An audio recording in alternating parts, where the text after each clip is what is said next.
Miles off the south coast of England is the Isle of Wight. For one weekend every August, the island hosts a massive celebration of steam and vintage transport, the 50th Isle of Wight Steam Festival. I was invited by my friend Ryan to join the Imperial College Motor Club, who brought their historic trio, the classic fire engine Jezebel, the Morris truck Clem, and the motorcycle Beau.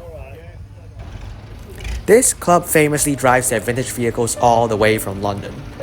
Though I didn't join the legendary journey, the stories I heard were incredible. Treacherous country roads, unexpected breakdowns, and one particular moment where Jezebel's slow speed was cited on Google Maps as a red congestion block. It's very clear that these machines are the source of immense pride and camaraderie for this community.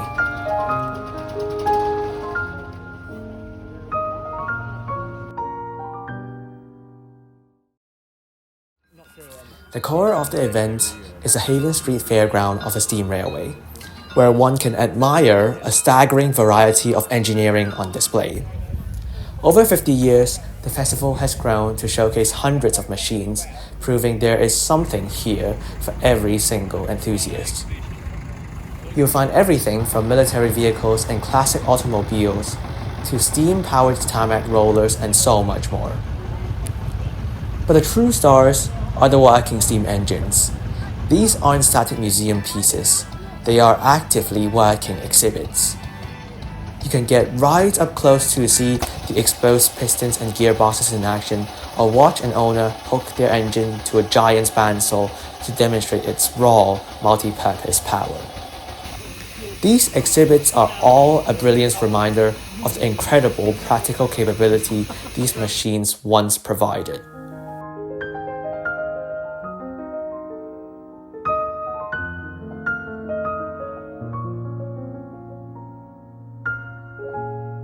So while the exhibitors spent most of their day stationed beside their prized vehicles chatting with visitors, the day is broken up by events held at the central activity ground.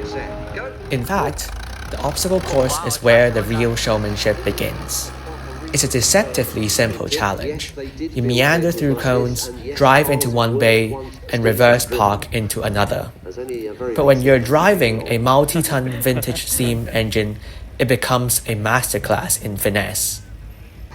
It's particularly entertaining to watch the steam engine drivers frantically turn the steering wheels dozens of times just to negotiate a tight turn.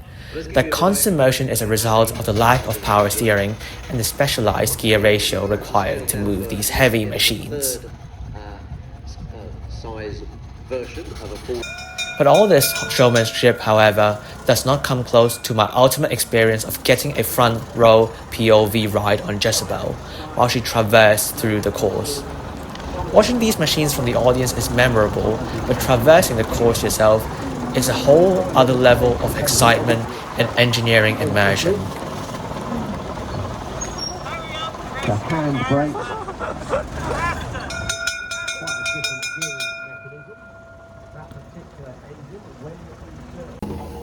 Given the festival's location, the steam railway itself was an integral part of the weekend. It runs beautiful Victorian-era coaches with a truly unique design, featuring separate compartment doors rather than a central corridor like modern trains. And speaking of capacity, while these compartments are designed for about 8 people, we put them into the ultimate test. On the day, we managed to squeeze in a ridiculous 70 people. It was a cramped, hilarious few minutes, but it certainly proved the structural integrity of these 100-year-old carriages. Again? Back at Haven Street, the railway also hosts the Rail Story Museum, featuring historic stock like a retired 1938 London Underground unit. If you want to see history still in service, the nearby Island Line runs the commissioned 1970s D-stock. The best part of that trip is crossing Ryde Pier with the boundless sea visible on both sides. A truly one-of-a-kind coastal view.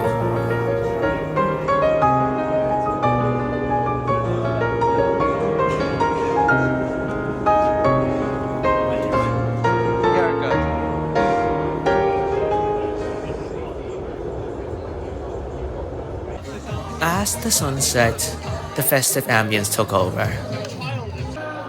Evening sessions, which were exclusive to participants, featured live music and dancing, creating a wonderful sense of community. The entire weekend proved that this event remains a genuine social occasion for families and enthusiasts alike. The perfect scene of the day, though neither the final nor the least, was a carousel, its warm lights radiating into the dark fairground, its music coming not from a loudspeaker but from a self-playing mechanical pipe organ.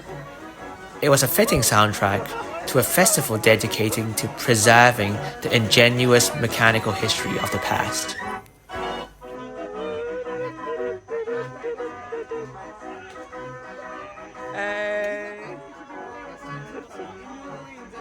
All in all, I think this festival proves that these incredible machines aren't static museum relics. They are living objects of history, passionately maintained by enthusiasts determined to preserve and celebrate a century of impressive engineering. I would like to give a massive thank you to the railway, the motor club, and everyone involved in making this 50th anniversary possible. This video is my toast to another 50 years of road vehicle evolution.